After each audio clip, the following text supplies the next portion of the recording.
Sa mata ng marami, ang pagiging mabuti ay tila pinakamataas na anyo ng pagkatao. Itinuturo ito sa atin mula pagkabata, maging magalang, mapagpakumbaba, maunawain, huwag manakit, huwag mangabala, huwag mangabuso. At sa bawat aral na ito, unti-unting binubuo ang larawan ng isang mabuting tao sa ating isipan. Isa itong imaheng kagalang-galang, kaibig-ibig at katanggap-tanggap sa mata ng lipunan. Ngunit sa mundong hindi pantay, sa lipunang puno ng inggit, kasinungalingan at pagkukunwari, ang labis na kabutihan ay hindi palaging gantimpalaan. Minsan ito'y pinagsasamantalahan, minsan ito'y pinagtatawanan, at minsan ito pa ang dahilan ng ating pagkabigo. Hindi lahat ng ngiti ay totoo, hindi lahat ng tao ay may mabuting hangarin. At kung palagi mong inuuna ang kapakanan ng iba kaysa sa sarili mong dangal at prinsipyo, hindi mo namamalayan, unti-unti kang nauubos. Ang pagiging mabait kapag walang hangganan ay nagiging paanyaya sa pang-aabuso. Ang pusong laging nagbibigay pero walang paninindigan ay nagiging marupok sa harap ng mga taong mapagsamantala. Kaya't ngayon, itanong mo sa iyong sarili, ang kabutihang pinanghahawakan mo ba ay isang birtud o isang maskara na matagal mo nang isinusuot dahil takot kang humindi? Takot kang ipaglaban ang sarili mong halaga? Hindi lahat ng mabuti ay mabuting piliin dahil sa mundong ito kung saan ang tuso ang madalas na nauuna at ang malakas ang pinakikinggan, ang labis na kabutihan ay maaaring maging iyong pinakamapanganib na kahinaan. Mula sa ating murang isipan, hinubog na tayo ng mga kwento, turo at babala upang maging mabait. Huwag sasagot sa nakatatanda, pagbigyan mo na lang, ikaw na ang umunawa.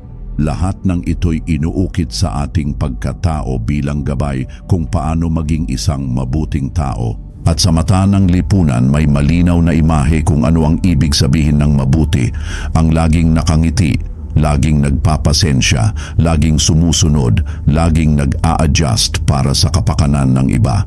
Isang taong hindi nagrereklamo, isang taong madaling mahalin dahil sa kanyang kababaang loob. Ngunit sa likod ng maririkit na aral na ito ay isang katotohanang bihirang pag-usapan. Ang pagiging mabuti ay hindi laging tama dahil ang mundo kung saan tayo nabubuhay ay hindi isang perpektong lugar. Hindi lahat ng tao ay may malasakit. Hindi lahat ng tao ay marunong tumanaw ng utang na loob. At tiyak, hindi lahat ng tao ay may hangarin kang pangalagaan. Sa tunay na buhay, ang kabutihan mo ay hindi palaging babalik bilang kabutihan. Maaaring ito'y suklian ng katahimikan o kaya'y pagwawalang bahala. At sa mas malupit na pagkakataon, maaaring ang kabaitan mong pinaghirapan ay gamitin laban sa iyo. Ang sobrang pag-unawa ay maaaring ituring na kahinaan. Ang palaging pagsuko ay maaaring gamiting sandata ng mga taong gustong kang kontrolin. At sa bawat sige na nga, ayoko ng gulo at bahala na, unti-unting kinakalawang ang iyong paninindigan. Ang ideya ng kabutihan ay naging panukat kung sino ang karapat-dapat respetuhin. Ngunit kapag ang kabutihang ito ay naging sagabal sa iyong sariling dignidad, kailan mo sasabihing sapat na?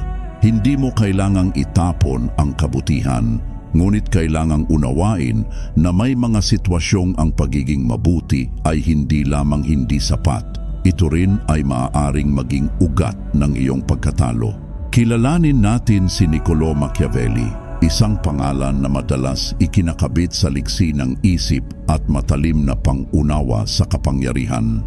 Sa kaniyang aklat na The Prince, hindi niya inilahad ang mga pangkaraniwang katuruan tungkol sa pagiging mabuti o tamang asal. Sa halip, ipinakita niya ang realidad ng mundo. Isang mundo kung saan ang tagumpay ay hindi laging nakakamtan sa pamamagitan ng kabutihan. Nasabi niya ng malinaw, mas mabuting katakutan kaysa mahalin kung hindi mo kayang makuha pareho. Isang pahayag na tila malamig ngunit puno ng lalim. Hindi ito nangangahulugan ng pagiging malupit o walang puso. Bagkus, ito'y pag-unawa sa katotohanang hindi lahat ng tao ay magiging tapat o maaasahan. At kapag ang pagmamahal ay hindi sapat upang panatilihin ang respeto at autoridad, mas mabuting matakot ang iyong mga nasasakupan dahil ito'y nagbibigay ng hangganan at disiplina. Sa mundo ni Machiavelli, ang moralidad ay hindi sukatan ng pagiging epektibong leader. Hindi ka magkakaroon ng tagumpay kung laging pipiliin mong maging mabait sa lahat ng oras, lalo na kung ang iyong mga kalaban ay walang alinlangan na gagamitin ang kahinaan mo laban sa iyo.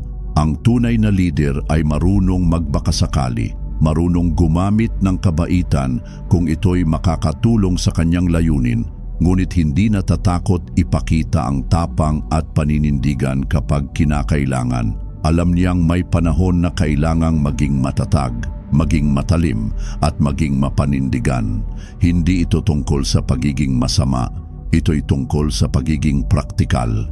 Sa politika, negosyo o kahit sa personal na buhay, ang sobrang kabaitan ay hindi laging nagdadala ng magandang bunga. Sa halip, minsan ito'y nagiging pasanin na nagpapahina sa iyong posisyon at naglalagay sa iyo sa panganib na maabuso.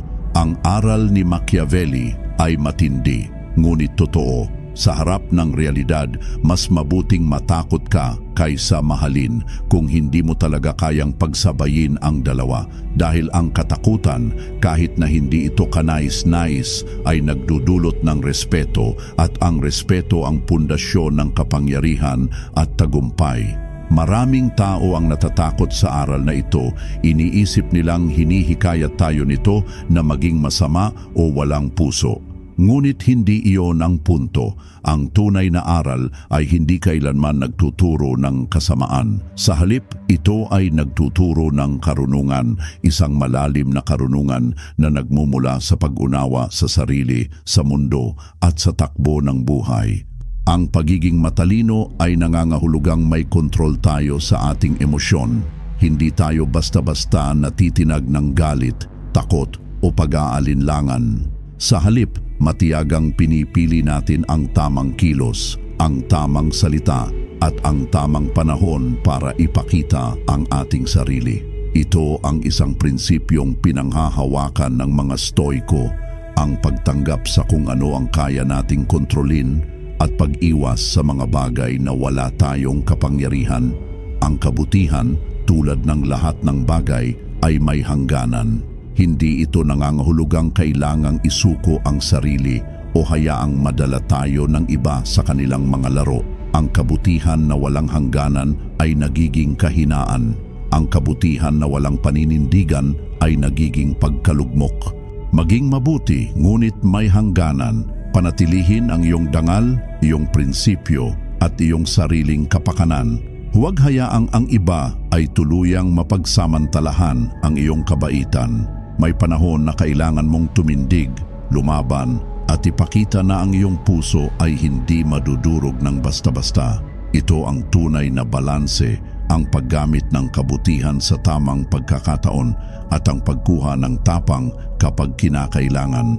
Ang pagiging matalino ay hindi ang pagiging masama, kundi ang pag-aaral kung kailan at paano ipaglaban ang sarili nang hindi nawawala ang iyong pagkatao.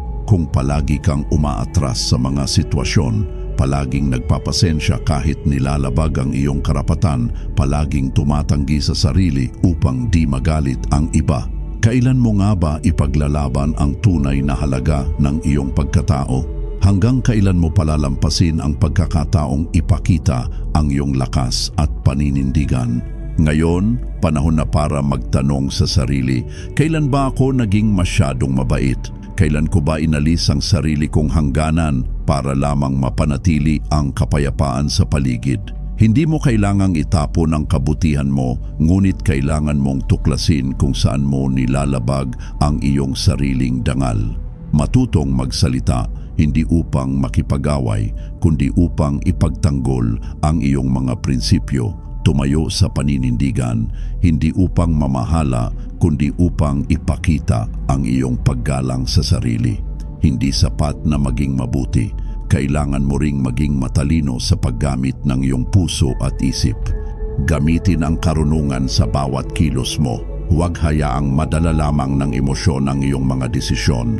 Ang tunay na lakas ay nagmumula sa balanseng pagkontrol sa sarili, sa pagtanggap ng kabutihan kung kailan nararapat, at sa paggamit ng tapang kung kailan kinakailangan. Ngayon ang oras upang maging matapang, upang maging matalino, at upang ipaglaban ang sarili mong halaga. Hindi masama ang maging mabuti. Ang kabutihan ay isang mahalagang bahagi ng ating pagkatao. Isang ilaw na nagbibigay liwanag sa madilim na daan ng buhay. Ngunit sa mundong puno ng hamon at pagsubok, ang tunay na karunungan ay hindi lamang ang pagnanais maging mabuti. Ito ay ang kaalaman kung kailan ka titigil sa pagiging mabait ng walang hanggan at magsisimulang mamuhay ng may prinsipyo, isang buhay na may tapang at talinong nagmumula sa malalim na pag-unawa sa sarili at sa kapaligiran. Ang pagiging matalino ay hindi pagtalikod sa kabutihan.